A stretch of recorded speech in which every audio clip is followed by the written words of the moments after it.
Alright, so in this video I'm going to be talking about the F-A-18C that is coming to DCS. I'm currently playing Falcon BMS 4.33 flying the default F-A-18C. This is a slightly different version than the one we're getting, and it shares a lot of avionics and weapon systems with the F-16 for the fact that they couldn't put quite as much effort as they could into the F-16 and BMS. So today I'm going to be focusing on the way the aircraft flies and the way the fly-by-wire works, as well as some of the general things to expect as far as flying the aircraft goes. I'm going to go ahead and start off by showing off some of the ground handling characteristics. So the thing is with the F-18 is that it was designed from the ground up for carrier ops, and you'll see this throughout the video. First, the landing gear is very, very tough. It's designed to take a landing in which you do not flare at all. You come in 3-degree glide slope and then you just hit the deck at however fast you do. The main landing gear is very far back on the aircraft, and you will see this during the rotation as you have lots of elevator authority, but the aft position of the main landing gear means that the rotation is rather fast and happens at a high airspeed. This makes it relatively easy to do an inadvertent tail strike during takeoff, so that's something to watch out for. I'm going to do most of the video in this gun camera view so you can see the HUD as well as how the aircraft is acting much clearer. But for the moment I'll start off in the cockpit. I'll go ahead and set my flaps from auto to full, and that's quite important. The flaps switch has 3 positions: auto, half, and full. In auto, which is where it will usually be, the flaps and slats, the leading edge flaps, are scheduled depending on mainly angle of attack and Mach number, and this helps you get much higher coefficient of lift during hard maneuvers. In other words, it tightens your turn radius and gives you more lift. Something else involving the flaps is that they're very, very, very big. This gives you a very low stall speed during takeoff and landing. As you'll see, our takeoff speed will be easily in the range of like 120 knots, much slower than other aircraft in DCS. Let's see, I'll go ahead and show off another aspect of the ground handling, which is the very tight turning radius. In the real aircraft, you would hold down the nose wheel steering button to access the full 75 degrees deflection that the nose wheel is capable of. Don't mind the fact that I just went into the grass. But in this, it's mainly a function of ground speed, so the slower you are, the more nose steering authority you get. As you can see, it's quite good. So I'll go ahead and come to a stop. Just go wind up at the runway here. And just before we take off, I'll go ahead and point a couple things out in the HUD in case they weren't obvious. The left side of the HUD, there is a sort of arrow shape pointing to the right, and that is our airspeed. It says 0C, and the C stands for calibrated airspeed. That is essentially indicated airspeed, however it is corrected for any errors in the instrument through the air data computer. And up jumbled in the top of the HUD, there is the flight path marker, heading indicator, and our waterline symbol. We'll take a closer look at that in flight. And then we also have some landing aids in the center. On the right we have our barometric altitude, as well as a box that would display radar altitude. It's just an empty box that has a comma in it. So, I'm going to go ahead and go back to this gun camera view here, and I'm going to spool the engines up to about 90. You can see that in the top left. Release the brakes. Wait for things to settle out a little bit. Turn off nose wheel steering, and go burner. The thrust-weight ratio is nothing special. It's about the same as many other aircraft like the F-15 and DCS. I'll be making quite a few comparisons to the F-15 because it's really the closest thing we have at the moment to the F-18 in terms of flight characteristics and overall airframe construction. So, as you can see, the aircraft gets in the air quite quickly. Again, you saw that the rotation speed was rather low and the nose came up very suddenly. I'm going to go ahead and start showing off the way the aircraft flies in, I guess what you could call regular flight. This is relatively high speed, light maneuvering, so no very high G-forces or high angles of attack. And right now I'll go ahead and take this chance to show you the 3 readouts that we'll be looking at a lot in this video. Under the airspeed, and I'll go ahead and just level off here. Under the airspeed, there are 3 indications, the top of which is our angle of attack, and that's sitting at about 0.4 right now. Below that we have Mach number, which is 0.73, and below that we have G, which is our current G-force. So if I go ahead and pull a pretty hard turn, you can see that go up further, and then once it gets above 4, it starts logging the maximum just below that.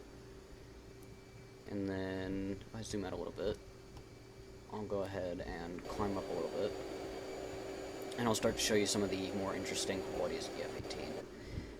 While we're climbing, I can go ahead and show you the roll rate is very good throughout many speed ranges. Towards the end, I'll do a slow pass, and you can see how good it is at low speed. Pitch authority is limited mainly by the fly-by-wire, trying to prevent you from killing yourself. So, as you can see, that's full forward and full back stick. It tries to sort of dampen your movements to prevent any sort of departure or overstressing of the airframe.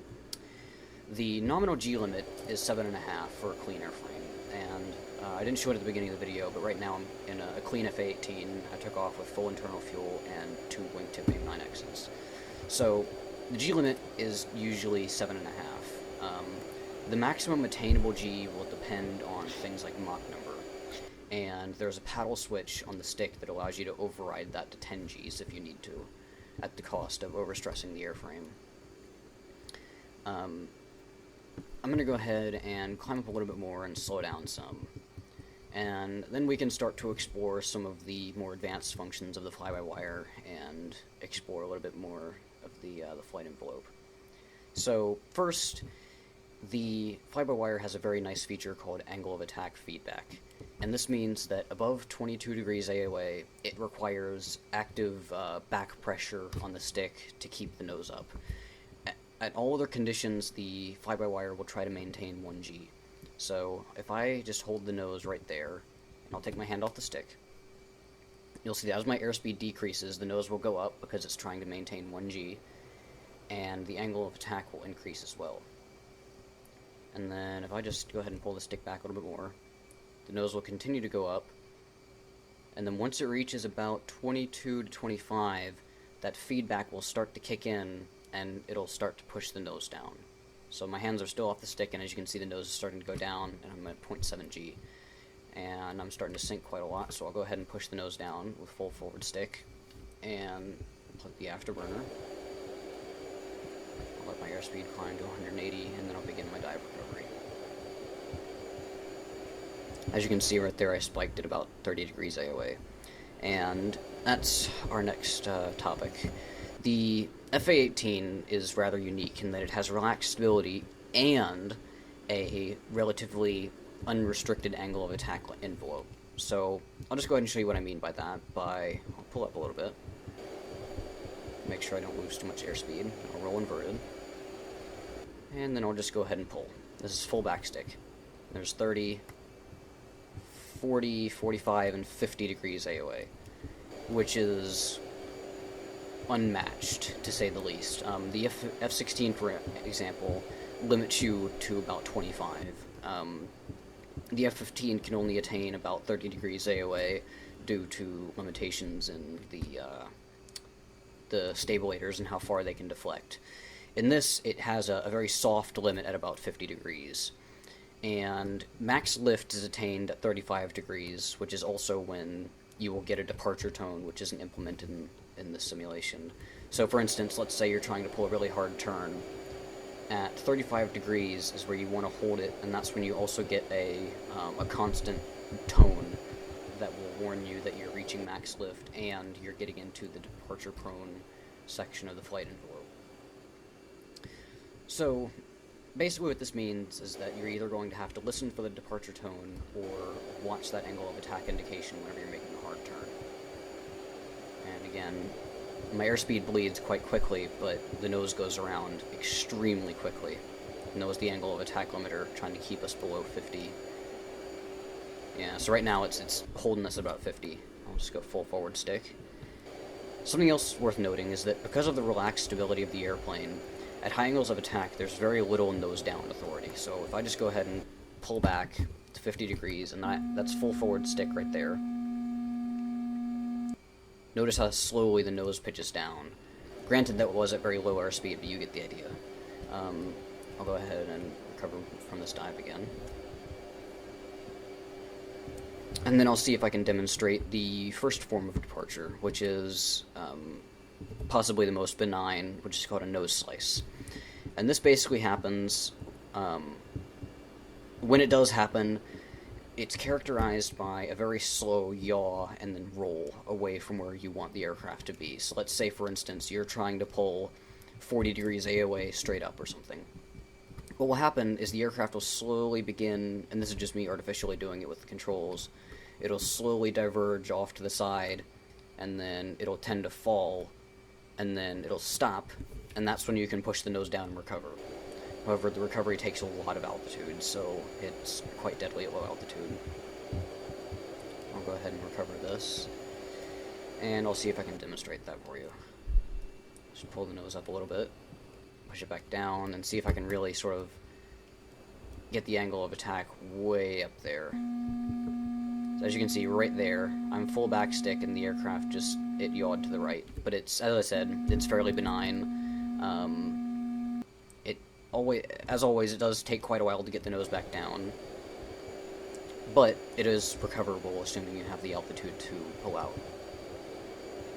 And then, worth noting that the procedure for out-of-control recovery is if, for instance, like some sort of low-speed departure, let's say you can't get the nose down, you take your hands off the stick, idle the throttles, and wait for your airspeed to climb above 180. Once it does that, you get full afterburner and pull 35 degrees AOA until you're level. That mainly applies to what we're going to explore next, which is called falling leaf. And falling leaf isn't very well represented in the simulator, so I won't really try to do it. However, I can sort of simulate it, so I'll just do a very slow loop here.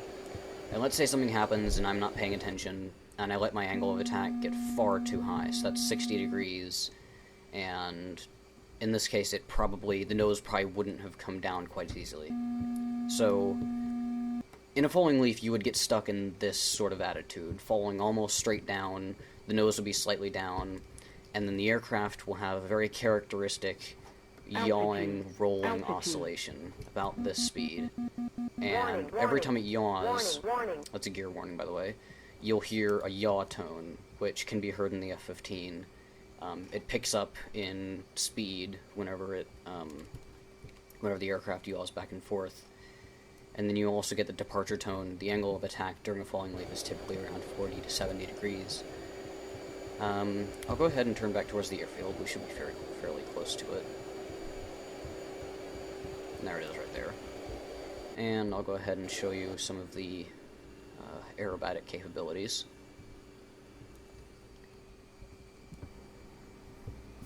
Just go ahead and add in a little bit of time acceleration. And I'll go ahead and demonstrate another implication of the airframe design and the 7.5 G limit. And that is that oftentimes you'll find yourself well above corner velocity. What this means is that you will try to pull into a turn, and if you don't pull the throttle to idle, you'll just pull lots of G's and not really turn. In that case, I was around 500 knots and my engines were already idle, so it wasn't that bad. However, you could be in a situation where you could be at 600 knots, for instance, and at full burner, and if you try to turn at that speed, just nothing's going to happen, honestly. The aircraft, going back to sort of the normal flying characteristics, it does have a very nice, precise feel to it. You can get it exactly where you want it. Let's say, for instance, I want to pull to 5 degrees and then just do a little roll. Just go ahead and do a second one. And then just pull out. It stays where you put it most of the time. So I'll go ahead and just make a hard turn, bleed off some of my airspeed, and then turn around for a slow pass. And also while I'm doing this, I'll show off the pirouette logic in the fly-by-wire, which allows you to reverse a turn very quickly at high angles of attack. So I'm pulling relatively hard right now, 5 Gs, 20 degrees angle of attack. And if I needed to go defensive and reverse my turn, what I would do is full right stick and full right rudder at the same time, and that engages the pirouette logic. And it looks like this. And you can see it very, very quickly. It gives you lots of pitch, roll and yaw authority at the same time. Very useful for any sort of defensive maneuver. It increases your overall. It increases how quickly you can do things because you don't have to unload the airplane before you maneuver. So I'll continue slowing down. You can sort of see how the aircraft continues to respond very well, even at low airspeeds. For the rest of this part of the flight, I'm not going to touch the rudder, so you can see how well the fly-by-wire just keeps the aircraft coordinated. So there's about 220 knots. Just go ahead and level off here. And I'll put out the air brake.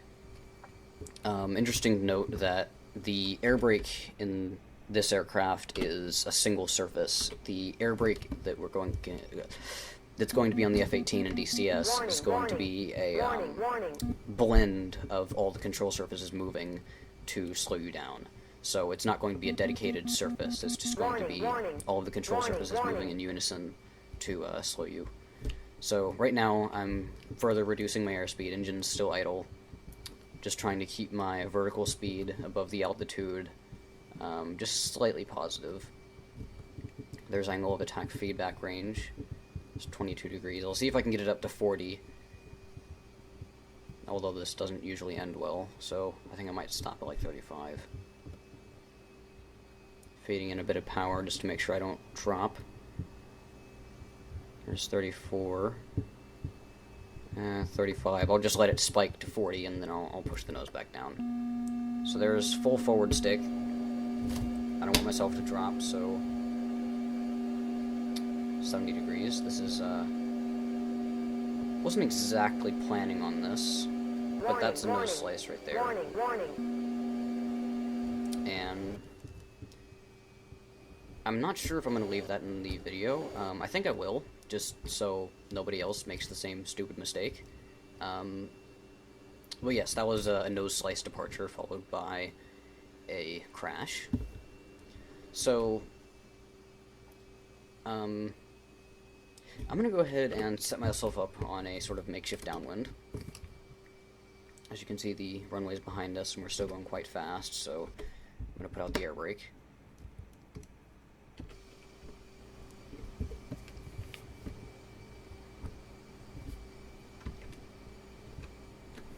And I'm going to use this opportunity to talk about a couple of things that I might have missed, as well as some other implications of the aircraft design. And let's see, the aircraft carries 10,000 pounds of fuel internal, and I've used less than half of that, but I didn't really do a whole lot in this flight. I'll go ahead and get my gear and my flaps down. By the way, the flaps will decrease, the flaps will retract automatically above about 240, so you can't overspeed them. But yes, we carry 10,000 pounds of fuel internal, which is quite good in terms of aircraft empty weight to fuel mass ratio. The F-15 is a very, the F-15 is generally considered to have a very, very good fuel capacity, and it's much heavier than the F-18, but only carries 3,000 pounds more fuel. Basically, the F-18 has lots of internal fuel, but the engines aren't that efficient, and the airframe as a whole is designed for good maneuverability at low airspeed and high angles of attack, which gives it rather bad cruise performance. So, combine that with the fact that air-to-ground munitions tend to be very big and very heavy, the aircraft's range isn't going to be very good.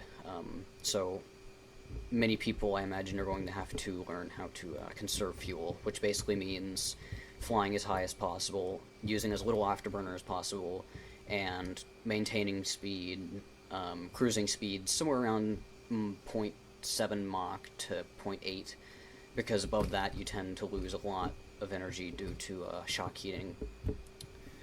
And so now I'm going to go ahead and talk about the landing symbology, which is going to be very useful for times when you do not have an ILS.